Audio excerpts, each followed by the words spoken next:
Hi, Dave here. Welcome to another video at Hollybush Railway. Today I'm marking the third birthday of Hollybush Railway. It's 3 years since I got this, my Scotsman set, my starting point in TT120. Link body, 3 Pullman coaches, a little oval of track. Initially set up in the corner of my living room, which has grown into all of this.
2025 was a big year for TT120, with Hornby announcing lots of new locomotives and rolling stock, Hellion coming back into the scale, Pico expanding their range, and lots of new TT120 models joining the hobby.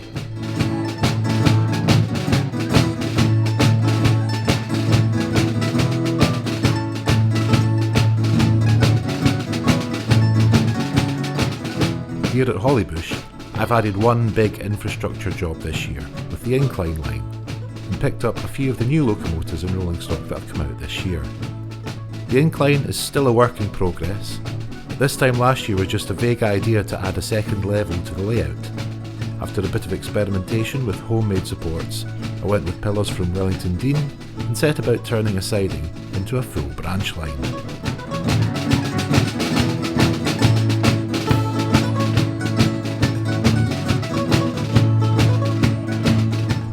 This part of the layout takes some inspiration from what I see most days here in Glasgow. When I'm heading into work, I pass the City Union line.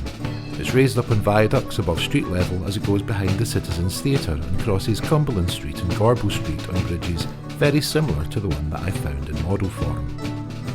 Now, there's a misconception where people think that this line is disused. It hasn't had a passenger service in many years, but it does still see trains passing occasionally as it's used to move trains to depots for maintenance.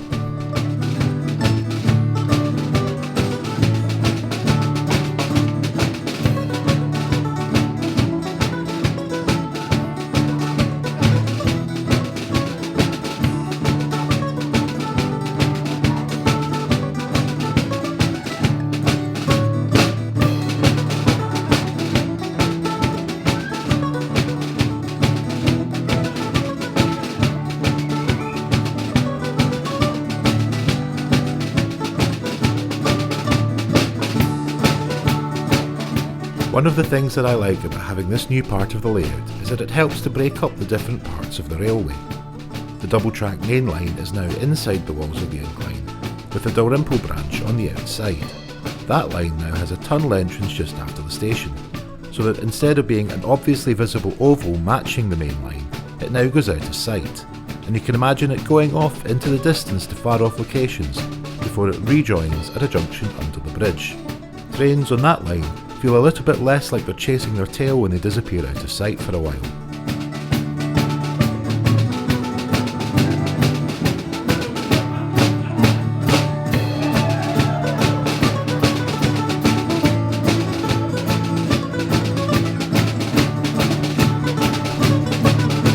Still a few things to do. I've plans to lift the track and redesign the junction leading onto the branch line so that the single track incline can access both tracks of the double track main line.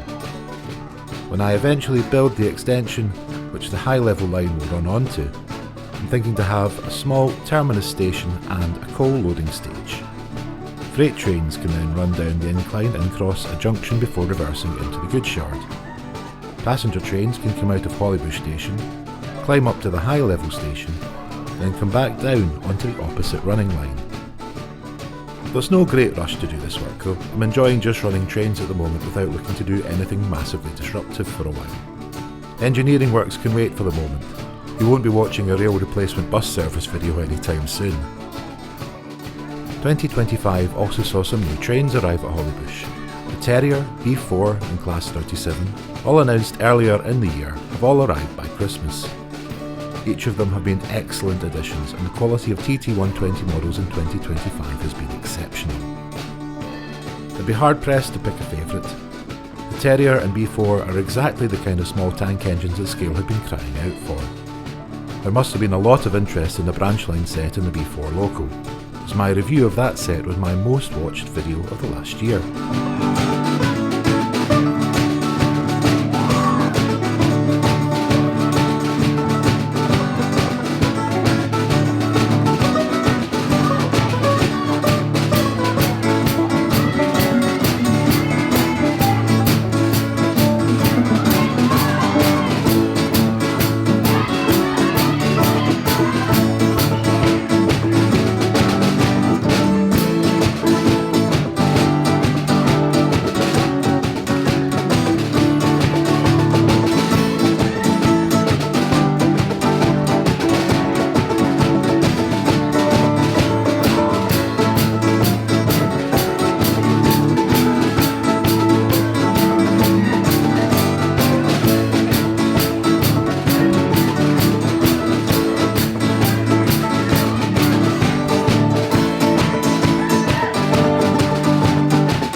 Class 37 was one I was particularly keen on, as it means I've finally got some Scottish models this year.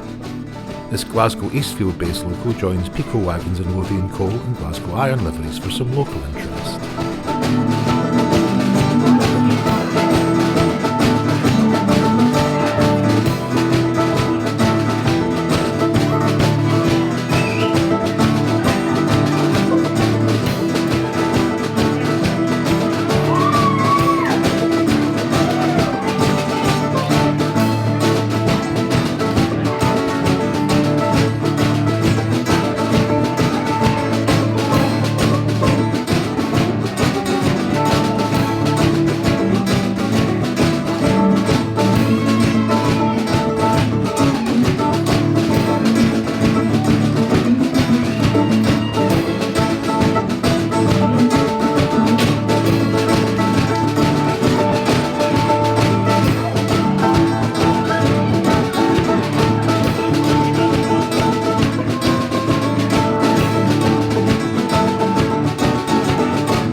I've also got away from Hollybush for some railway away days.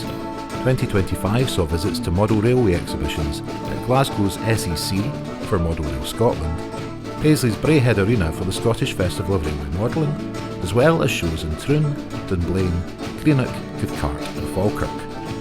I've also filmed some 1-to-1 scale trains at Glasgow's Riverside Museum and Doon Valley Railway, and I'm looking forward to a few more day trips in 2026.